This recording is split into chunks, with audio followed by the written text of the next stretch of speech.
بسم اللہ الرحمن الرحیم۔ علی رضا روایس میں آپ کو خوش آمدید کہا جاتا ہے۔ رب ارحمہما کما ربیانی صغیرا، اے میرے رب میرے ماں باپ پر اس طرح رحم فرما انہوں نے بچپن میں مجھ پر کیا تھا۔ حضرت آدم علیہ السلام کی پیدائش۔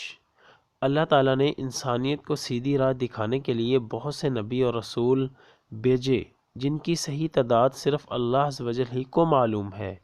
البتہ چند انبیاء علیہ السلام کا ذکر اللہ عز و جل نے قرآن مجید اور رسول اکرم صلی اللہ علیہ وسلم نے احادیث مبارکہ میں کیا ہے۔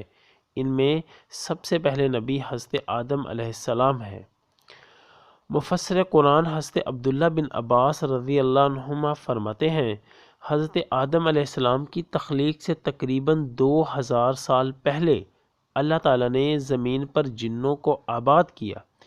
جب جنات زمین میں فساد پھیلانے اور آپس میں قتل و غارت کرنے لگے تو اللہ تعالیٰ نے ابلیس شیاطین کے باپ کو فرشتوں کی مائیت میں بھیجا کہ جنات کو سمندروں اور جزیروں کی طرف بھگا دو۔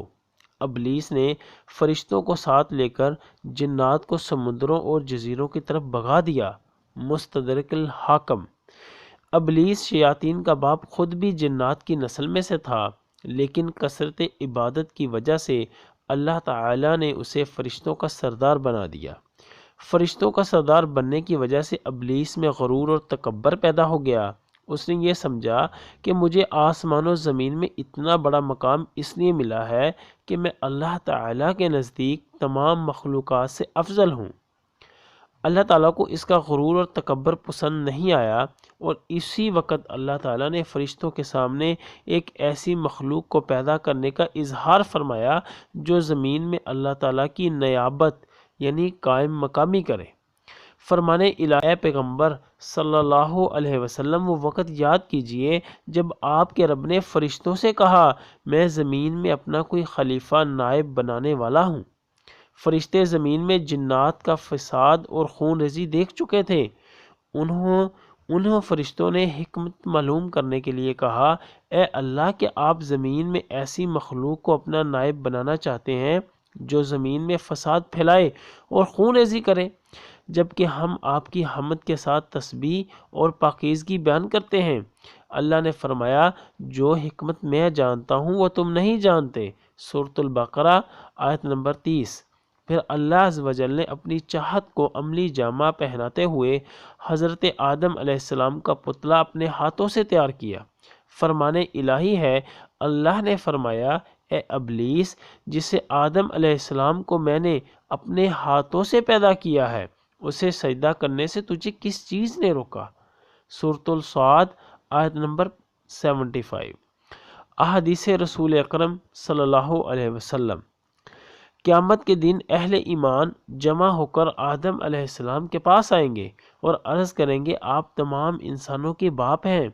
اللہ تعالیٰ نے آپ کو اپنے ہاتھ سے پیدا فرمایا، فرشتوں سے آپ کو سجدہ کروایا اور آپ کو چیزوں کے نام سکھائے۔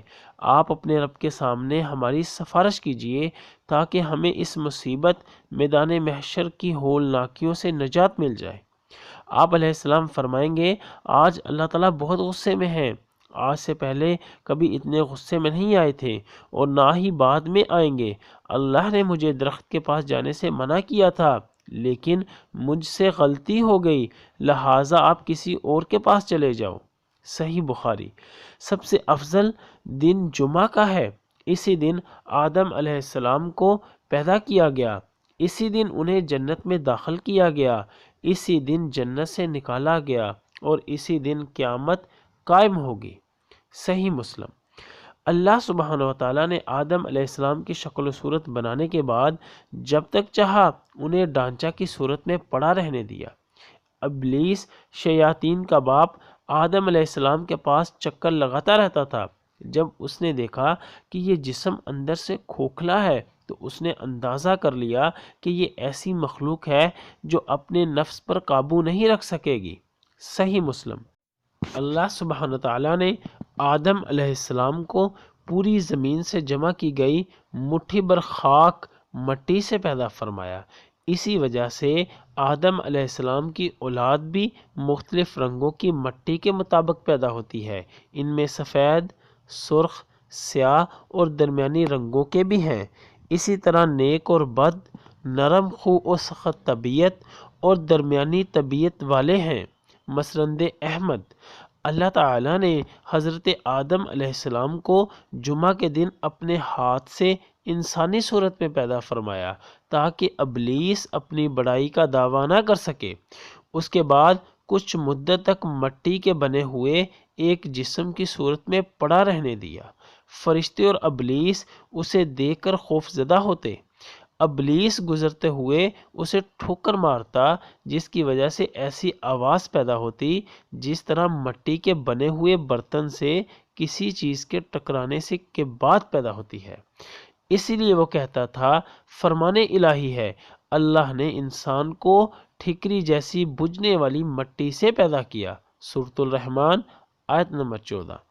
ابلیس ایک مرتبہ موقع پا کر حضرت آدم علیہ السلام کے منہ کی طرف سے بدن میں داخل ہوا اور دوسری طرف سے نکل گیا اور فرشتوں سے کہنے لگا، اس سے مت ڈرو، یہ آدم علیہ السلام اندر سے بالکل کھوکھلا ہے، اگر مجھے اس پر قابو پانے کا موقع ملا تو میں اس سے ضرور گمراہ کروں گا۔ تفسیر التحریر سورۃ الانبیاء آیت نمبر 37۔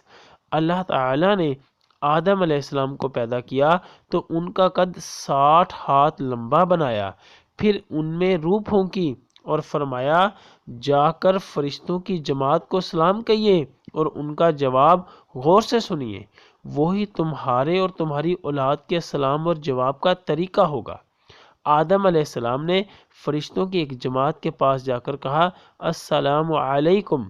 فرشتوں نے جواب دیا، السلام علیکم ورحمۃ اللہ، یعنی ورحمۃ اللہ کا اضافہ کر دیا۔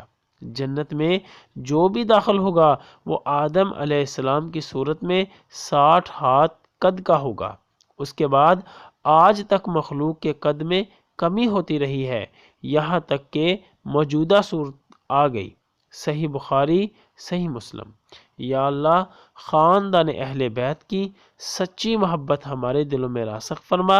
یا رسول اللہ صلی اللہ علیہ وسلم، ہمارے ماں باپ اور ہماری آل اولاد آپ صلی اللہ علیہ وسلم پر قربان ہو، آمین یا ارحم الراحمین۔